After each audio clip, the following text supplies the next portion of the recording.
رات بیگم سے زبردست قسم کی جنگ ہوئی۔ مجھے بہت غصہ آ گیا۔ میں کسی بے قابو بھینسے کی طرح ہر چیز تہس نہس کیے جا رہا تھا۔ شدید غصے میں اندھا ہو گیا تھا۔ گھر میں اعلان کر دیا کہ خبردار کوئی بیچ میں آیا تو کسی کی بھلا کیا مجال تھی کہ وہ لڑائی میں کود پڑتا۔ میں نے بیگم کو خوب سنائی، کھری کھری اور کراری کراری۔ میرے غصے کو دیکھ کر وہ سہم سی گئی، لیکن میں تو تھا غصے میں بڑھتا ہی جا رہا تھا۔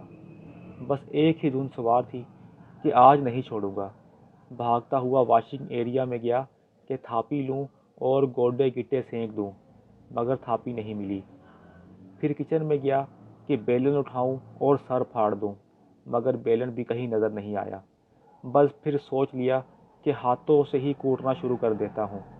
یہ سوچ کر الٹے پاؤں واپس ہوا اور کمرے میں گیا تو ایک کونے میں دبکی سہمی بیٹھی تھی۔ ایک رنگ آئے اور ایک جائے، پیلی ہو رہی تھی خوف کے مارے۔ میرے آگے ہاتھ جوڑے، پاؤں پکڑے اور معافیاں مانگنے لگی، لیکن میں نے ایک نہ سنی اور مارنے کے لیے ہاتھ ہوا میں بلند کیا ہی تھا کہ اچانک میرے موبائل پر صبح 6:30 بجے سیٹ کیا ہوا الارم بج گیا اور میری آنکھ کھل گئی۔ الارم بند کر کے میں نے دوبارہ سونے کی کوشش کی کہ ادھورے خوابوں کی تکمیل کر لوں، مگر ندارد۔ اٹھا کچن میں چلا گیا اور سوچوں میں گم ہو گیا کہ کاش الارم نہ بجا ہوتا، کاش میری آنکھ نہ کھلتی، کاش تھاپی یا بیلن مل جاتے، کاش میرا دھیان پاؤں میں پہنی ہوئی جوتی کی طرف چلا جاتا تو الارم سے پہلے میں تکمیل کر چکا ہوتا۔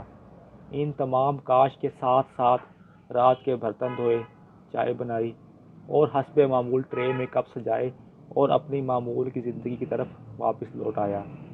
بیگم بیگم، یہ رہی آپ کی بیڈ ٹی۔